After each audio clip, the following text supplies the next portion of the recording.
What's going on, everybody? Hello. Happy Monday Night Live. Thank you so much for joining the Royal We. We're 15 minutes past the start time that we like to generally start, and I apologize for that.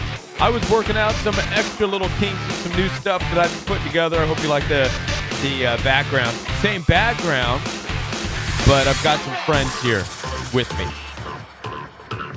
And hopefully you can see me. Hi. I know there's a lag time. I'm seeing a lag.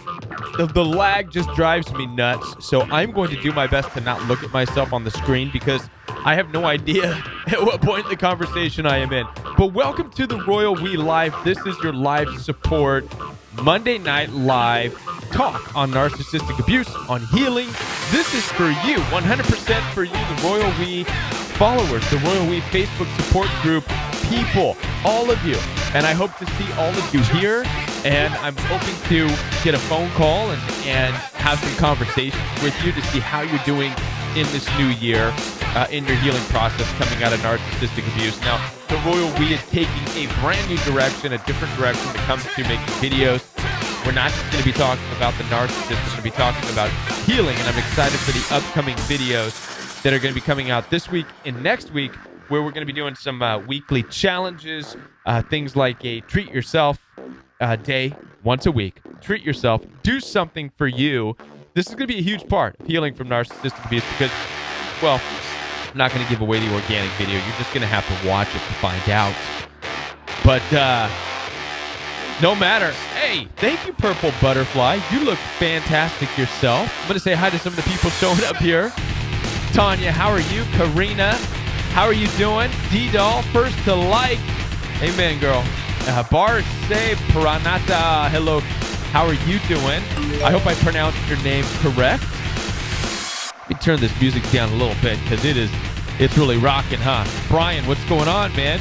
Free to be me. Tanya, everybody, welcome. So glad that you are here. Let's get into a little bit about what the upcoming videos are going to be about. As I slowly let the music go out just a little bit. By the way, everybody, this Monday Night Live is brought to you by the Patreon supporters, but it's also just brought to you by you, the Royal We family, all of you who are spending your time to help people out and to be a part of the Facebook support group. Big hand of applause for all of the Facebook support group people and the moderators, Blue, D, Tanya, Nora. I don't see Nora here yet, but to all of you, thank you so much for everything you do, for creating a safe place. Blue, I see you in there. I went to the Facebook support group and I saw Blue basically ripping people a new one about the etiquette of the Royal We Facebook support group on, and listen, rightfully so. Blue is doing a fantastic job. I don't even have to exactly note what took place to understand that her heart resonates with the Royal We. We're all about a safe place. There is no room for negativity or challenges or chest bumping or any of this weird stuff, and none of that. The Facebook support group is a place for healing. It's your that's a family right there, right? And so, thank you. And all right, I'll fade the music. D-Doll, I saw you. Are you sure you don't want to hear this? Grassland, desert, scrubland, tundra. I don't even know what that is or why it is creeping its way onto my music every time. It just creeps its way in there. Grassland, tundra. I have a feeling it has something to do with my children's education stuff. And anyways, Purple Butterfly, that's right. Blue just reminded me that Nora is Purple Butterfly. Purple Butterfly, you sent me an email telling me that as well. You sent me a text or an email saying I'm Purple Butterfly. I messed up, Purple Butterfly. I messed up. You did tell me that.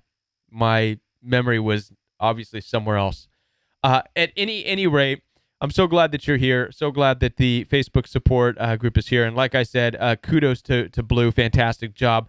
Tanya, D-Doll, everybody just making sure that it's a safe place, which, by the way, if you're watching this for the first time, If you have not been a part of the Royal We Live, join the Facebook support group.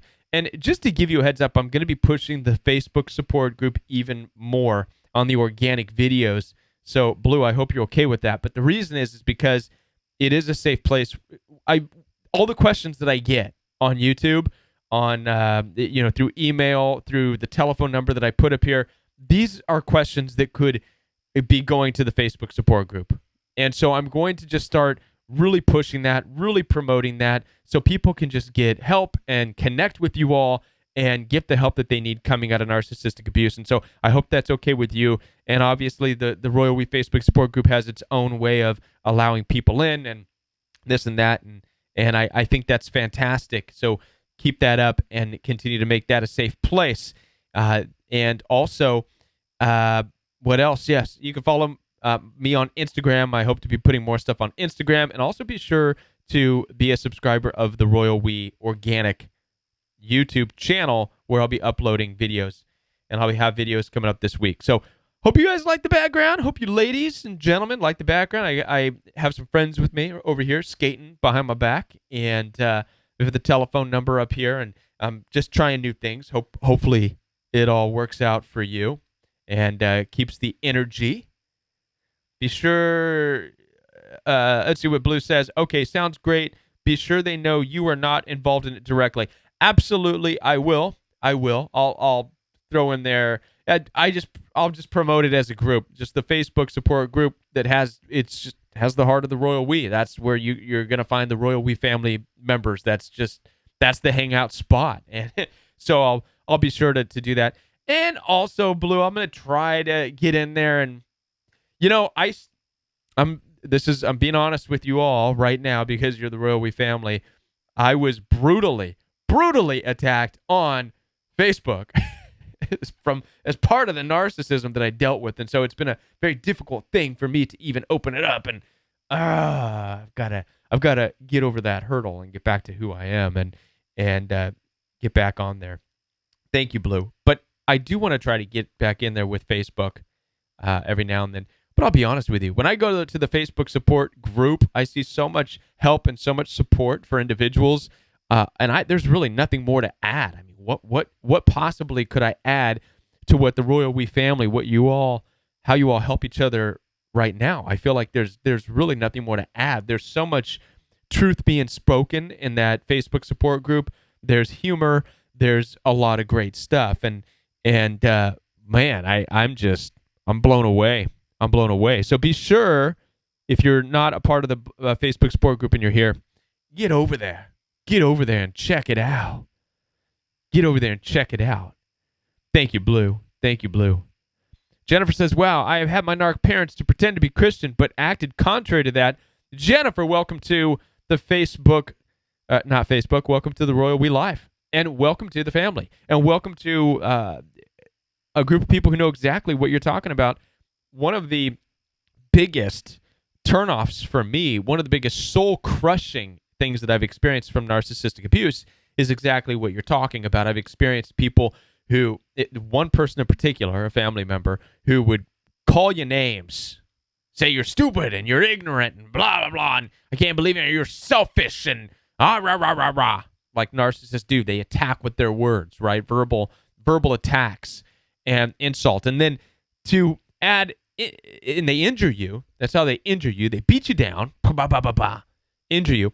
And then to add insult to that injury, they will then play the Christian card. And they'll say something like, I'll be sure to pray for you, right? I hope God does a work in your life. You're ignorant, you're stupid, you're blah, blah, blah. I hope God changes you. I used to hear stuff like that. And I'm thinking it was so bad at one point that it almost brought me to a point of questioning my faith, because I reached this point. I've been a believer for a long time. I've been on worship teams. I've led people in worship. I was not prepared for this level of narcissistic abuse from people who I knew did not go to church, yet they were challenging me, using my faith against me as a weapon.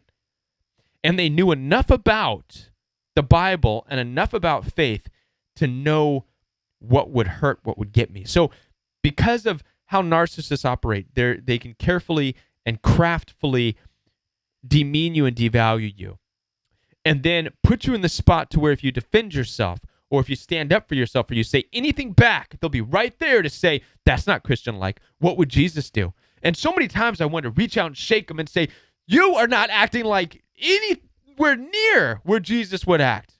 What are you doing? You're driving me nuts. The gaslighting is intense. And so that is a form of gaslighting to completely tear you down and somehow also let you know that is appropriate of people of faith. Meanwhile, you have to be completely different because you are of the same faith. It makes no sense. It's very confusing. We understand. We understand, Jennifer. I couldn't do anything right. My father said over and over, stepmother was jealous and treated me worse and worse as I got older. Absolutely. I believe that. I believe that. Yes. People who aren't, I'm looking for the questions. By the way, the telephone number is up, and I would love to hear from you. And if any of you have any questions or anything that you would like to talk about, go ahead, pick up the phone, share it with us. This is what the Royal We Live is all about. We are here for you. We're here to talk about the issues that you're going through, the questions that you have, the new year, the new beginning, how to go forward and heal from narcissistic abuse, how to move past the narcissistic parents, fathers, mothers, siblings, sisters, brothers, but how to maintain yourself. This is going to be a year focusing on finding out your strength, your value, your worth, who you are, what you're made for, and how to go about living. Well, I thought we had a call there from Texas, but not yet.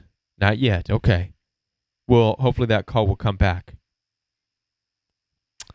Let's see. While we're waiting for a telephone call, let's see if there's any questions in here from you all. Let's see. Just a lot of how are you? Hope you're doing good. Everybody communicating back and forth, talking to each other. Right on. Purple butterfly. So I will be talking about, since there's no questions right now, and I've got to get back to more of the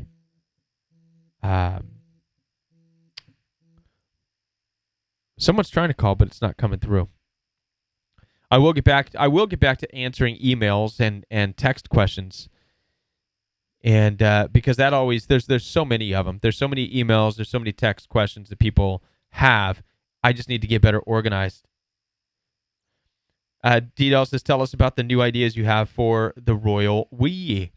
So for the Royal We, the videos are going to be, I would like to do more. I really want to hit the grind and get videos out there. The videos are going to not just be about narcissistic abuse going forward. It's going to touch on that, but it's going to be more focused on just the healing part.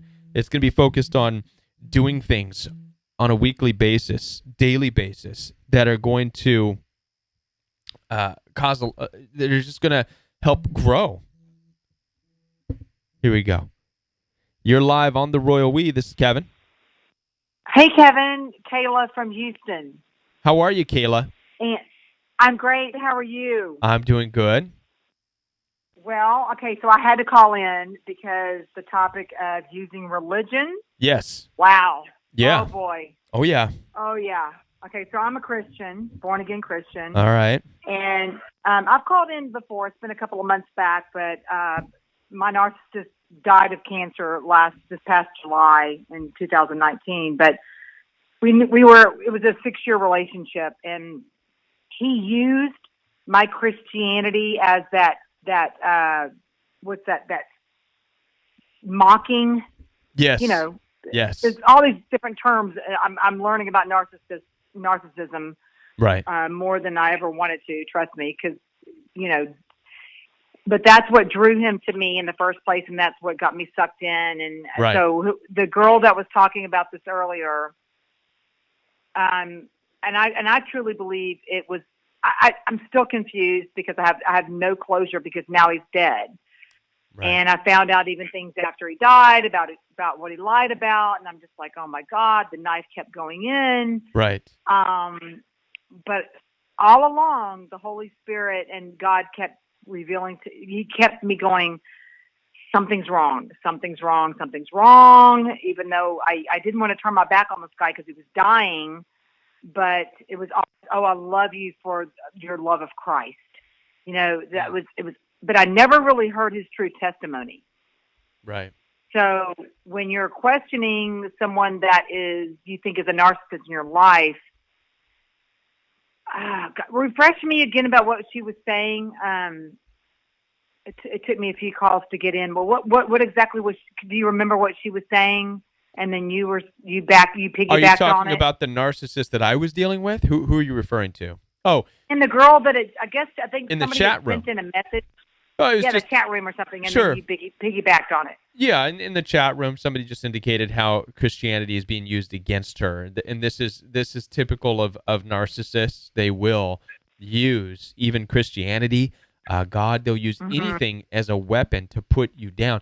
With narcissistic abuse and narcissism, and they cannot help, but almost everything that comes out of them is demeaning. To one extent or the other, it's demeaning or it's devaluing. Okay, unless they are on their love bombing phase where they are just trying to get to you, and they're constantly trying to pull your emotional strings. So in the love bombing stage, they will tell you how amazing you are, and they'll applaud you, and they'll buy you things and all this and that. But when the real them starts to come out, everything is demeaning, everything. So even when it comes to things of faith, you will be called judgmental. Your faith will be called ignorant. Your faith will be called selfish. You just brought me to why I called. Right. Thank you for that. Because as he was dying, okay, so it started out, I love you for the way you love the Lord. Even as he was dying, I found out, okay, so he was married, and I told him, I can't talk to you because you're married. I'm a single woman, yada, yada, yada. Well, that's why I love you in the beginning. As he was dying, he actually lied to me about being divorced. And then it turned into the devaluing stage. He had months to live, and he started devaluing my belief in why I wouldn't get together with him because he was still married. But yet that was why he loved me in the first place. Wait, so did you get together with him? Never. Oh. It's a very twisted story. Was it just a friendship? I don't understand. He lived in another state. Uh-huh. Oh, okay. We knew each other before he married this woman. A lot of online stuff. Well, and he would come in town on business, and I wouldn't go out anymore with him after he married her. We had a group of friends. We'd all get together, and I see. After he even got engaged with this woman, I was like, I can't. But he was always trying to date me before he even met her, so I rejected him. Right. And so anyway, it's a long story, but but from the get-go, I told him I am a born-again Christian. Right. And, are you, and this is before he even met this girl he married, but anyway, on the honeymoon, he actually started having problems. So sure. 2 years into this, he's like, he's calling his friends back here in Texas. He lived up in the north. And he would come in town, and I would not go out to meet them for drinks anymore. And I started getting ridiculed and all this stuff, not from him, but from our friends. 5 years. This is a 5-year deal, right? Yeah. So it was always, oh, I love you. That's what makes me love you is your love for Christ. And then as he had 7 months to live, and he came in December, and I actually started falling in love with him, unfortunately, and he lied to me about being divorced. It's a very screwed up situation. Yeah. He died 4 months later, but it ended up being, well, you're so hard on yourself, when I told him things about my spiritual life that would not let me get involved with him. So the devaluing things started happening even while he was dying. Sure. I mean, but yet he was supposed to be a Christian. Right. So I get what y'all are saying. Yeah. We won't know till we get to heaven, really, if they're there or not. Yeah, and right, and that's not for us. right? That's not for us Right. to judge or even think about, right? So here's the deal, and I talk about this a lot with people who I call, have phone conversations with. Listen, all of us are in the same position when it comes to dealing in this life and what comes in the next life. Okay. Um, Yeah. Now, for those of you who are believers, and I use this to help give you an understanding of something about how important it is to find yourself, discover yourself, and make the best decisions in life. Because when it comes time for you to face your maker, okay, the narcissist is not going to be standing there next to you. Your son is not going to be there next to you. Your daughter's not going to be there next to you. Your mom, your dad, none of them are going to be next to you. It's going to be you and your maker. And he's going to ask you, what did you do with your life? And you're not going to be able to say, well, this person and the narcissist and my children, they were horrible. And my parents didn't. He's going to say, They don't belong to you. What did you do with the life I gave you? I'm pointing at you. And when I'm pointing at you, I'm pointing at me. This is what we have to think about as we live out the rest of our days. It's at some point we come into this world, we're formed in a womb by something unknown, and we will go back to that. And there's not going to be anybody else. We have no one to blame. We have no one to point the finger at. We have no one to do nothing. And yes, a lot of us can go through horrible situations, but we've got to pull ourselves up by the bootstraps and live a life that we can answer for, because that is what we're responsible to do, is live a life that we have to answer for. I hope this makes sense to you. Oh, to totally. To everybody watching. Oh, absolutely. Oh, totally. Yeah, for sure. And right on. And you know what? We just have to bless and release it and do the best we can. And you know what? My thoughts are for everybody listening. Prayers for healing. This is a traumatic ordeal. Nobody understands it unless you're living it and you've been through it. And we understand. Yes. Right. We are the ones that have. It's crazy. It's the craziest thing I've ever been through. But God is good. Yes. And I'm hanging on to Him for dear life. And I wait for that day when we will all live together in eternity, and we will love each other, and there will be peace. Yeah. And thank you for your radio program and everything you're doing, Kevin. Well, we really appreciate you. Thank you. I'm Okay, glad you called. Keep listening. All right. Okay, we'll talk later. Okay. All right. Bye bye. Yeah, I would like to continue this conversation with Jennifer here, because Jennifer, you're speaking to my heart, and my heart's with you. I can sense what sounds to me like you've dealt with a lot as far as the fake Christianity. Not only that, but a lot on social media, which is exactly what I dealt with too. A lot of Facebook, and I'm going to be honest with you. I want to tell you, Jennifer, just from where I'm coming from, I questioned my faith. It was so bad with the narcissistic abuse that I was going to church, and I was looking for answers, and I was talking to my pastors and the counselors, and I was on a worship team of a gigantic church in Southern California, like 7,000 member church, and I played bass for a couple of churches over there, but I was lost while I was up there, questioning, why am I even up here? And I couldn't stand it.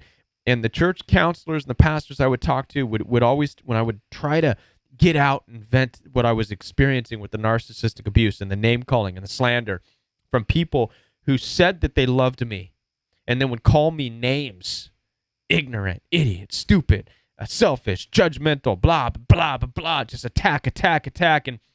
And the whole time I was saying, I was just trying to get him to stop. I'm saying, that's not nice. It's not peaceful. And what I would get in return is, you're no better than me. You're no better than us. Humble down, humble down, humble down. That's all they would tell me nonstop, is humble yourself, humble down, humble down.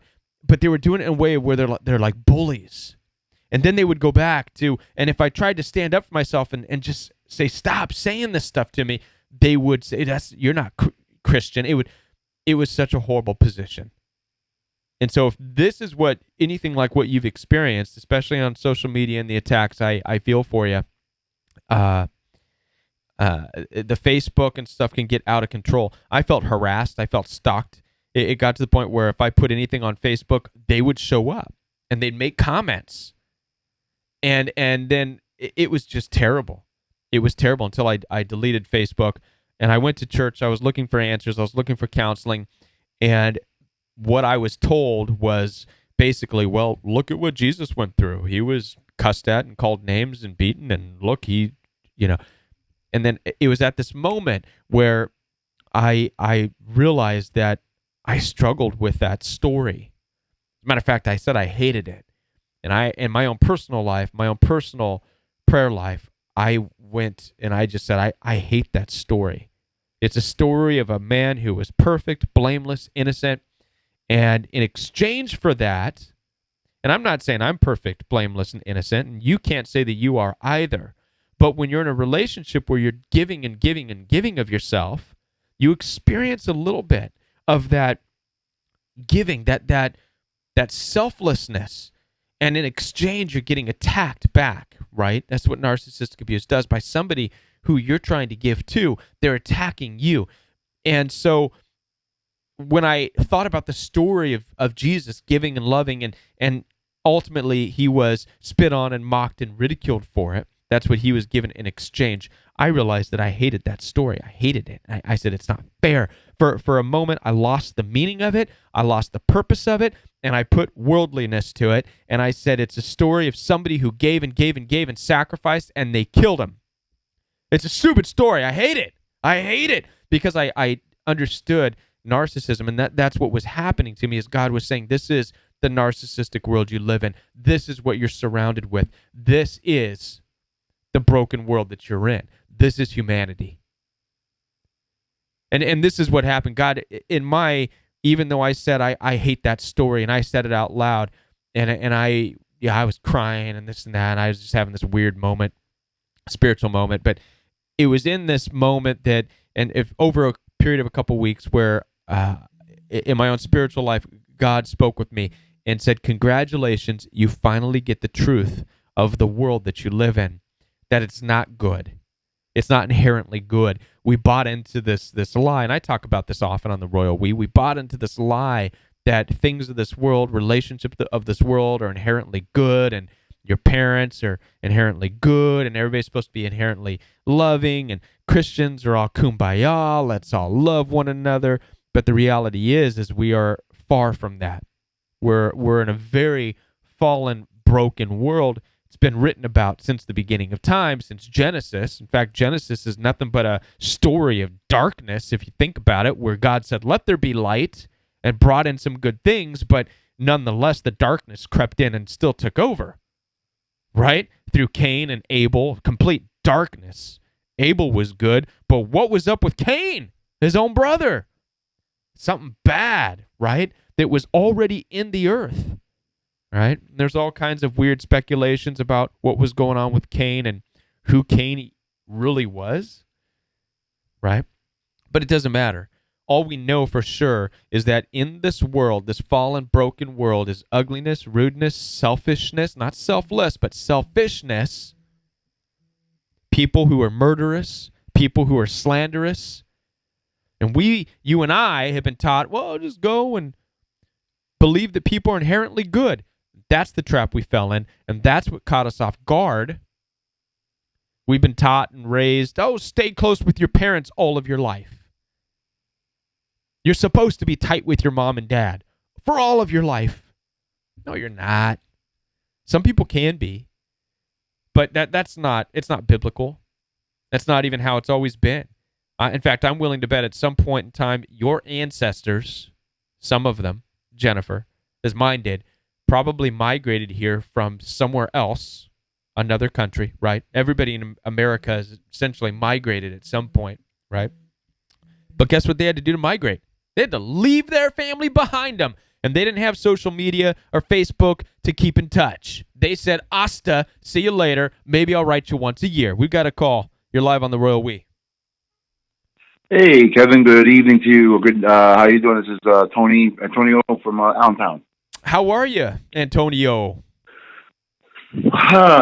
Slightly better than when I was talking to you last week, and there was then it was something that kind of brought me down, and I'm coming through it a few days after we talked. Yes. And how are you? I'm doing great, Antonio. I want to ask a question. I'm glad you called, but I want to answer a question for Jennifer. Not a question, but a statement. Jennifer A. Jennifer, I'm with you, girl. I am with you, Jennifer A. I'm so glad that you are here. Jennifer says, I can't go to church because I don't trust any church. I feel like so many fake people hide there. And listen, once again, Jennifer, I want to tell you, as someone who's been a part of some massive churches and been on the worship team of them and been on the stage and prayed for people and been a whole part of that whole thing, I can honestly sit here and tell you that I don't blame you. I don't blame you. The church system, and I could say this from being an active member from the inside, the church system is corrupt. It's a worldly set of walls, just like everything else in the world, and inside the worldly walls can operate worldliness. A lot of it is big business. A lot of it is do this, and being on the worship team. Man, the sharpness we had to play. Yeah, we had some freedom in the spirit, but for the most part, it was click tracks and practice and perfection, and the lights had to be right, and the smoke had to be right, and the fog machines had to be right, because you had to create this atmosphere of worship. Man, where in the Bible does it say that the church needs to create an atmosphere of ambient, spiritual? I'll tell you what, that's paganism. That's pagan stuff. And in the world today, we eat this up as Christians. Eating up all kinds of paganistic things. And I'm not going to get too deep into that because I don't want to, anger people or push people away. But this is just my personal view from being involved in big churches. The church of today, modern Christianity, the message is true. But the church itself is far off from the church of the time of Jesus or the disciples. Man, they had no rock shows. They were true to faith. They were true for one reason. They weren't there to be entertained. They weren't there to see a comedian pastor tell jokes. They weren't there to take the free coffee and bagels and sweets and whatever churches are doing. Some churches today are serving beers, and some other churches are giving tattoos, and it's crazy today. And that's not what the church. So Jennifer, I don't blame you.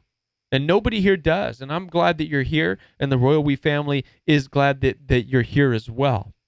And we're not about pushing anybody into a certain type of belief, because we realize here that the church has fallen a long way from where it should be. However, this doesn't need to change any personal faith that you have, Jennifer. And I want to challenge you to work this out on your own with your faith, in your own prayer life, in your own time. Work this out with God. You work this out with Jesus, and have your moment of yelling at him and calling at him and having him answer, because you're tired of listening to humanity's answer. You're tired of listening to humanity's preaching on it. You want to hear the word for yourself, and you can hear the word for yourself. Promise you that. You can hear the word for yourself, okay? And we're all in here a part and supporting you to do that. Sorry about that, Anthony. I had to get on that high horse. No. By all means, I concur and reaffirm what you're saying, and assure Lady Jennifer there that I withdrew from that whole organized presentation, because first and foremost, the church is not a building. The church is the body of believers. So basically, right at this moment, if you really wanted to get down to brass tacks, where two or more are gathered in his name, he is with us. So basically, we're having some church right now. So yeah, we are. Well, how did that happen? So, the Royal We's having a church. We're having some church right now. Hey, just encouraging and uplifting each other, and just basically trying to stand for truth. So, yeah, just to dovetail off of that. Now, so you have no apologies needed. That you're addressing what needs to be addressed, and I was patiently listening, and I agree with most of what you said, if not all. Appreciate your patience. So, what's going on with you? How are we doing? How are you doing? Well, to like I said, doing slightly better after a day after we talked. On last Monday, the day after the Tuesday evening, I had a sinking suspicion it was just within my core conviction that who I involved myself with was around. I had no concrete evidence of it. I just, except for that would be a tactic that possibly could be stooped to, stalking or cruising around when they're not supposed to. Well, then I just, I retracted from not looking on their social media to find that it was actually, my suspicions were confirmed that 11:43 in the evening, she posted that she was here in Allentown, saying that the town, even though she can't stay away, it brings her misery. And I'm like, you don't know anybody here besides me, so what are you doing here? So she was in my region. That was unsettling to say the least. Then that dovetailed because I became aware of that because my suspicions were it was into my core. I can't explain this. It was into me. I was like, there was no real concreteness about it, except I was so, feeling it within my bones that it got confirmed. Yeah. That then dovetailing over that, I now experienced what is, it's one thing to hear somebody describe it. It's another thing to experience it from the distance. To be devalued in person, to have your character smeared and demeaned in person is one thing. Right. It's another than to see it be displayed or transmitted or disseminated where on their platform, and they can actually trade places and make you out to be the bad person. And I saw that happen as it dovetailed from her proclamation of being in my town, which again, without her admitting it, it's technically stalking. Yes. Yes. and then go about laying out a shred of tweets. Right. To smear my character. She knows that means something to me because I'm a man of my word and I want to be a man of reputation and, reputable and honorable. So so basically what I can take away from this and the solace I take from this is, even though I allowed myself to become aware of this and I was, I did not break no contact because I recognize that doing so would only, for lack of a better term, validate her, give her what she wants, be lured back in, reaction, supply, and also, again, it would make me look. It would actually kind of like validate if I ever tried to, counter it. So basically, I have to know and sit the truth out and let the truth will out while she basically, if this helps her sleep at night, so be it. Yet it doesn't make it less hurtful. Right. When you first come across this. And then, I'm thankful for your presence and, I have a few others that are supportive. Yeah, I did talk to some who basically tried to diminish or marginalize, even though there had been supportive in other aspects of things. When it came to this, it was like, recognizing that what depths will she stoop to keep doing this, and then basically, make me out to be like, what else will she do? It already was torturous or tormenting and anguishing enough before. Like, what will she do if she doesn't find somebody else? Like, I don't think my concerns are unwarranted. No, you're right. It's already been tumultuous and there's been violence involved. Like, I don't, that again, it doesn't mean it's constricting my life or, keeping me paralyzed and anything. I keep moving forward and I will keep moving forward in spite of it all. Yet it doesn't make it less hurtful, and it doesn't really help when someone you confide into your concerns and the hurt you're living in, what the harm feels like to be your character assassinated. Yeah. To then basically be told, well, you're exaggerating this a little. You're jumping a little bit beyond. Like, really? Well, she's already showing the depths and the what she'll resort to. The lowest of lows. So. Right. Where do you think I'm exaggerating? So, however, here we are a week removed from last week when I talked to you and called in, and a few days after this had occurred with what I became aware of, and again, I'm in a better place about it. And basically it's like, okay, well, I didn't take the bait as basically where I come to. Yet it still was, again, to experience it.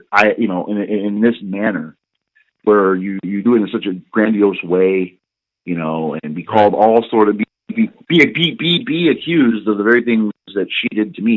Is again, it's like it's this role reversal, this inversion is really. To see it do it, like, it was just wow. It's like it's again, one way to it's one thing to describe, to hear be described. It's another thing to actually experience it. So it was, yes, it's terrible. I think I did well. Yeah. Yeah, you definitely. It's like you said you have to experience it in order to truly understand, and you're right. But it sounds like you are doing better. Just continue the no contact. Continue it. Oh yeah, definitely. Yeah, that doesn't. And before I let you go, I mean, again, I want to, and that's my goal. I'm not going to. I just, again, I think that is a testament and indicative that I did not, fall prey to it. And again, in my own, here, again, like you were just saying before, to the caller, I believe, like, or referencing to Jennifer's, like, go into your own time and just pray, call out, yell out. That's what I was doing, right. In lieu of confronting her. The other thing about that is, I did want to. I felt the conviction to extend the remorse and apology to you because I mentioned it, Pat, last week that she found her way onto your comment boards. Well, she didn't find her way on your comment boards by accident. Well, I made her aware of your station because she started to inquire, because I started to, when she would go to this, like, well, I would say, well, like, why are you doing this? Like, it's like you have this. So I would use some of the things I was learning to kind of like, okay, do you understand what you're doing? I mean, this is when I'm still trying to work through the Sure. haze and the days of confusion. Sure. Well, then she became aware of the station. So, I basically, I want to, again, I because I'm not there, I imagine, I'm not active on YouTube anymore. I imagine it won't occur anymore. You could have been made aware of this, and I brought that. So you're saying she by making her aware. I'm sorry. She may or may not have made comments on some of my videos. Is that what you're trying to say?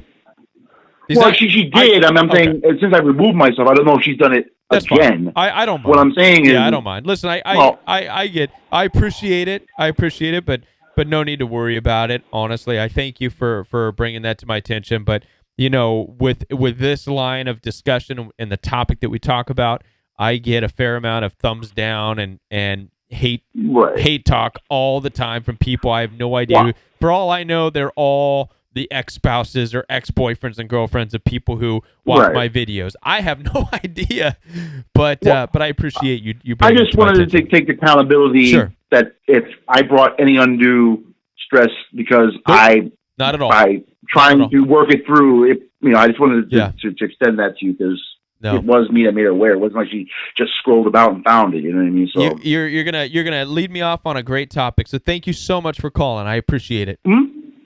You got it. I appreciate your time, and we be blessed. All righty. All right. Bye. So check this out, everybody. This is just a spinoff of what just took place, and I can tell he feels bad and for possibly bringing somebody onto the channel who obviously is going to watch the videos from a different perspective, a narcissistic perspective, and probably say, "Oh, this is garbage." You know what I mean? Because and I get that type of stuff all the time. But here's the truth: once you heal and you start to come into your who you are and what you truly believe in life, coming out of narcissistic abuse, none of this stuff's gonna matter. The thumbs down I get, the comments on the videos that I get, it doesn't even faze me.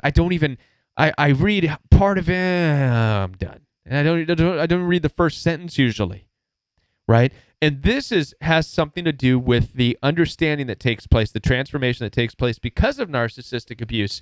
When you start to realize the nature and the state of the fallen, broken world that we're in, fallen, broken people, when you realize that your own, this is part of the trust video that I just produced this past week. When you realize that even your parents, your mom, your dad, your brothers and sisters who are supposed to love you can actually demean you, devalue you, and stomp your face down. If Cain can kill his brother Abel, right, the beginning of Genesis, then that kind of raises an eyebrow for me at everything. We have to take this attitude of I can't let anybody deter me from what I'm supposed to do, a calling in life, and neither can you. None of you watching this. You can't allow people's crummy opinions that belong in this broken, nasty world stop you from being who you've been called to be. And so I don't care, personally. At this point, I don't care who comes on. I don't care if it's every one of my family members. From my dad's side, my mom's side, my wife's side. They can all align themselves up. Take shots at the royal we. It's not going to do anything. I don't care. Doesn't matter. Because this is something that was God inspired. This is something that I didn't even try to do. And I have to be honest, as time went on, I started to try more. And this is the funny thing about the royal we, is the harder I tried in the royal we, the more it started falling apart. And so a lot of what's coming out in the future is I'm going to put my creative effort in it, but I'm not going to try as hard.